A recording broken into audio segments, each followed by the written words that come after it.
താഴോട്ട് വരുമ്പോൾ എടാ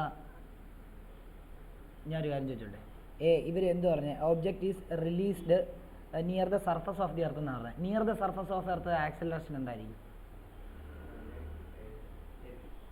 9.8 മീറ്റർ പെർ സെക്കൻഡാണ്. അത് നിയർ ദ സർഫസ് നീ എങ്ങനെ വന്നെന്ന് പറഞ്ഞാൽ ആക്സലറേഷൻ എന്ത് കാണത്തില്ല? നിയർ ദ സർഫസാണ്. നീ പോയിട്ട് എന്താണ് ഒരു 1800 അടി അല്ല 1800 അടി ഹൈറ്റ് മുകളിൽ പോയി നിന്ന് കഴിഞ്ഞാൽ, അല്ലെ എവറസ്റ്റിന് വേണ്ടി 8 കിലോമീറ്റർ മുകളിൽ പോയി നിന്ന് കഴിഞ്ഞാൽ ഗ്രാവിറ്റിക്ക് ചെറിയ വേരിയേഷൻ കാണും മുകളിലോട്ട് പോകുന്ന സമയത്ത്. അതുകൊണ്ടാണ് അവിടെ മൗണ്ട് എവറസ്റ്റിൽ നമ്മൾ കേട്ടിട്ടില്ലേ, മൗണ്ട് എവറസ്റ്റിൽ പോകുന്ന സമയത്ത് ഒത്തിരി ആൾക്കാർ ശവങ്ങൾ കിടപ്പുണ്ട്. എന്താണെന്നറിയോ? പോയ വഴി ഓക്സിജൻ സഫിഷ്യൻസി ഉള്ളുണ്ട്. അറ്റ്മോസ്ഫിയർ, അതായത് അവിടെ പ്രഷർ വളരെ കുറവാണ്, അറ്റ്മോസ്ഫിയറിക് പ്രഷർ വളരെ കുറവാണ്. അപ്പം കുറവാകുന്ന സമയത്ത് നമുക്ക് ഓക്സിജൻ വലിക്കാൻ പറ്റത്തില്ല. അപ്പോൾ എന്ത് ചെയ്യും? ഓക്സിജൻ ഡെഫിഷ്യൻസി ഉണ്ടായിട്ട് നമ്മൾ മരിച്ചു പോകും. അപ്പം പ്ലെയിൻ പോലും അവിടെ ഹെലികോപ്റ്ററിൽ പോയിട്ടേ നമുക്ക് ആ ബോഡി ഒക്കെ എടുത്തുകൊണ്ട് വരാൻ പറ്റത്തുള്ളൂ. അപ്പോൾ ഹെലികോപ്റ്റർ പോലും അവിടെ പറക്കത്തില്ല. കാരണം എന്ന് പറഞ്ഞാൽ അവിടെ എയർ ഭയങ്കര തിന്നാണ്. അപ്പോൾ അവിടെ ഈ പറഞ്ഞ പോലെ തന്നെ അറ്റ്മോസ്ഫിയറിൻ്റെ ഇത് മുകളിലോട്ട് പോകുന്ന സമയത്ത് അറ്റ്മോസ്ഫിയറിൻ്റെ ഇത് കുറഞ്ഞുകൊണ്ടിരിക്കും, ഡെൻസിറ്റി ഭയങ്കര കട്ടി കുറവായിരിക്കും. അപ്പോൾ അവിടെ ഇതുപോലും എന്ത് ചെയ്യത്തില്ല, ഹെലികോപ്റ്റർ പോലും പറക്കാൻ പറ്റത്തില്ല, ഡേഞ്ചറാണ്.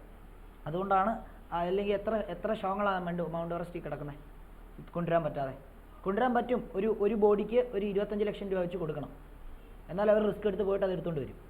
മനസ്സിലായോ? അപ്പോൾ അങ്ങനെയൊന്നും ആരും ഏറ്റവും മിനിമം അല്ല. ഇപ്പോൾ ഈ ലാസ്റ്റായിട്ട് ഒരു 6 ഒരു ബോഡി റിക്കവർ ചെയ്തായിരുന്നു അവിടെ നിന്ന് 25 to 50 അത്രയും കൊണ്ട് കൊടുത്തു.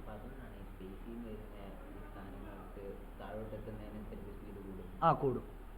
പിന്നെ എർത്തിൻ്റെ ഒരു ഗ്രാവിറ്റി റേഞ്ച് ഉണ്ട്. ആ ഗ്രാവിറ്റി റേഞ്ചിൽ കയറി കഴിഞ്ഞാൽ പിന്നെ എല്ലാത്തിനും എന്തായിരിക്കും? 9.8 മീറ്റർ പെർ സെക്കൻഡ് സ്ക്വയർ ആയിരിക്കും. അപ്പോൾ ഇവിടെ ഗ്രാഫ് വരയ്ക്കുമ്പം എല്ലാത്തിനും 9.8 മീറ്റർ പെർ സെക്കൻഡ്. അപ്പോൾ നിങ്ങൾ ആക്സലേഷൻ ടൈം ഗ്രാഫ് വരച്ച് കഴിഞ്ഞാൽ നിങ്ങൾ എങ്ങനെ ഇരിക്കും? അങ്ങനെ ഇരിക്കും. എന്നിട്ട് ഇങ്ങനെ വരച്ചാൽ മതി. അതായത് ഇതിപ്പം ഒരു പെർട്ടിക്കുലർ ഇതിൽ എർത്തിൻ്റെ തൊട്ട് സർഫസിലാണ് 9.8 മീറ്റർ പെർ സെക്കൻഡ് മാർക്കാണിത്. അങ്ങനെയാണെങ്കിൽ ടൈം കൂടുന്നതിനനുസരിച്ച് എന്ത് സംഭവിക്കും? അത് തന്നെ ആയിരിക്കും അതിൻ്റെ ഇത്. മനസ്സിലായോ? നേരെ മറിച്ച് മൗണ്ട് എവറസ്റ്റിൻ്റെ മണ്ടയ്ക്കും താഴോട്ട് വീഴുവാണെങ്കിൽ അവിടെ ചെറിയ ഗ്രാവിറ്റി വേരിയേഷൻ കാണും. മനസ്സിലാവുന്നുണ്ടോ? പക്ഷേ ഇത് അവർ പ്രത്യേകം പറഞ്ഞിട്ടുണ്ട്, object is released near the surface of the earth എന്ന് പ്രത്യേകം എടുത്ത് പറഞ്ഞിട്ടുണ്ട്. ശ്രദ്ധിച്ചോണം, ഓരോ കാര്യങ്ങളും ഫിസിക്സിനകത്ത് വളരെ ഇമ്പോർട്ടൻ്റ് ആണ് കേട്ടോ. അപ്പം നല്ലതായിട്ട് മനസ്സിലാക്കണം. ഗ്രാഫ് ഇങ്ങനെയാണ് വരുന്നത്. ഡൗട്ടുള്ളവർക്ക് ചോദിക്കാം.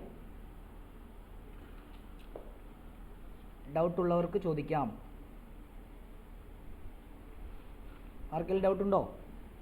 അനഘ ഓക്കെ ആണോ? അനഘ ഉണ്ടോ ഇവിടെ? ഓക്കെ ആണോ ഇത്? നിങ്ങൾ വരയ്ക്കാൻ പോകുന്ന ആക്സലേഷൻ ടൈം ഗ്രാഫ് എങ്ങനെയായിരുന്നെന്ന് അറിയാമോ? ഞാനിത് പറഞ്ഞില്ലായിരുന്നെങ്കിൽ നിങ്ങൾ തന്നെ ഇങ്ങനെ വരയ്ക്കും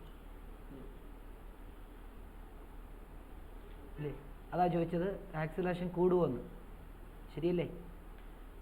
അപ്പം ശ്രദ്ധിക്കേണ്ടത് വെലോസിറ്റിയാണ് കൂടുന്നത്. വെലോസിറ്റി കൂടുന്ന സമയത്ത് ആക്സിലറേഷൻ ഇവിടെ യൂണിഫോംലി അവർ പറഞ്ഞിരിക്കുന്നത് ആക്സലേഷൻ ടൈം കേസ്. അപ്പോൾ ഇവിടെ ഒന്നുമില്ല. ഇവിടെ നിയർ ദ സർഫസ് ആകുമ്പോൾ ഗ്രാവിറ്റി കോൺസ്റ്റൻ്റാണ്, ആക്സലേഷൻ ഡ്യൂ ടു ഗ്രാവിറ്റി കോൺസ്റ്റൻ്റാണ്.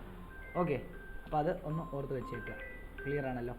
ഇനി നമ്മൾ നമുക്ക് ഒരു ക്വസ്റ്റ്യനൂടെ ചെയ്യാം. ആ ക്വസ്റ്റ്യനൂടെ ചെയ്തിട്ട് വൈൻഡപ്പ് ചെയ്യാം. അതായത് ഞാൻ മറ്റേ ഇതിൻ്റെ കഴിഞ്ഞിട്ടുള്ള അത് ഞാൻ പറഞ്ഞു തരത്തില്ല, അത് നിങ്ങൾ തന്നെ വരയ്ക്കണം. അത് ഞാൻ ഓൾറെഡി ഡെറിവേഷൻ പഠിപ്പിച്ചതാണ്. ആ ഡെറിവേഷനാണ് ചെയ്യേണ്ടത്. അത് നിങ്ങൾ ചെയ്താൽ മതി. ഡെഡ്യൂസ് അത് ഗ്രാഫിക്കൽ റെപ്രസെൻറ്റേഷനാണ്, ഗ്രാഫിക്കലി റെപ്രസെൻറ്റ് ചെയ്യുന്നതാണ്.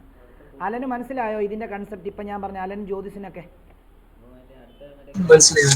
ഓക്കെ. ഇത് ഞാനിപ്പോൾ വരയ്ക്കാൻ പോകുന്നത് നോക്കിയോ, the position time graph of two objects A and B are shown below. എന്നിട്ട് അവർ ഗ്രാഫ് തന്നെ ഇങ്ങനെയാണ് തന്നിരിക്കുന്നത്. ഇതുണ്ട് ഇങ്ങനെ ഗ്രാഫ് ഇങ്ങനെ. ഇത് എ, ഇത് ബി. ഈ ആംഗിൾ 30 ഡിഗ്രിയും തന്നിട്ടുണ്ട്, ഈ ആംഗിൾ 60 ഡിഗ്രിയും തന്നിട്ടുണ്ട്. അപ്പോൾ അവർ പറഞ്ഞത് which body has greater velocity എന്നാണ് പറഞ്ഞിരിക്കുന്നത്. അത് നമുക്കറിയാം എന്താണ്. അതായത് ഇത് വെലോസിറ്റി ടൈം ഗ്രാഫ് അല്ലേ? വെലോസിറ്റി അല്ല, position time graph. Position time ഗ്രാഫിൻ്റെ സ്ലോപ്പ് എടുക്കുവാണെങ്കിൽ എന്താ നിങ്ങൾക്ക് കിട്ടുന്നത്? Slope of position time graph gives വെലോസിറ്റിയാണ്. അല്ലേ? വെലോസിറ്റി എഴുതണം. If slope increases velocity also increases. Slope ആർക്കാണോ കൂടുതൽ, വെലോസിറ്റി കൂടുതലായിരിക്കും. അപ്പോൾ ഇവിടെ എയുടെ സ്ലോപ്പാണ് കൂടുതൽ. നോക്കിയേ, ഇവിടെ ഒരു ബോൾ വെച്ചാൽ ഇങ്ങോട്ട് ഉരുണ്ട് വരുന്ന സ്പീഡാണോ കൂടുതൽ, അതോ ഇവിടെ വെച്ചാലാണോ പെട്ടെന്ന് ഉരുണ്ട് വരിക? എയിൽ വെച്ചാലാണ് ഉരുണ്ട് വരിക. അപ്പോൾ സ്ലോപ്പ് അതിന് കൂടുതലായതുകൊണ്ടാണ് അങ്ങനെ സംഭവിക്കുന്നത്, അല്ലേ? അപ്പം അങ്ങനെ ചിന്തിക്കാം. അപ്പോൾ ഇവിടെ എന്താണ്, എ ഹാസ് ഗ്രേറ്റർ സ്ലോപ്പ് ആണേ, greater slope hence greater velocity.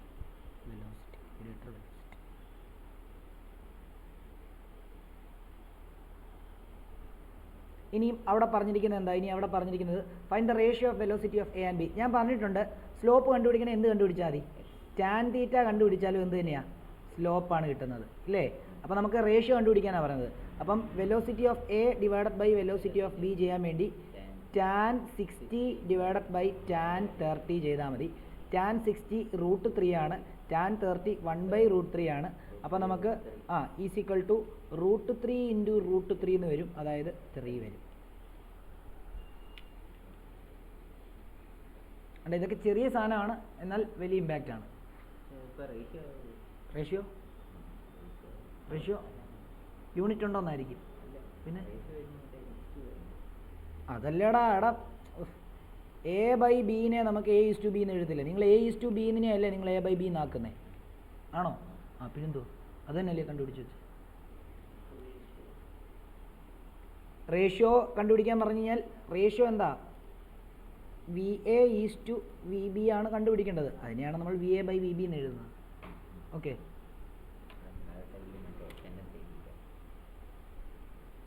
ഈ സെൻറ്റൻസുകളൊക്കെ കൃത്യമായിട്ട് എഴുതിയെടുക്കണം.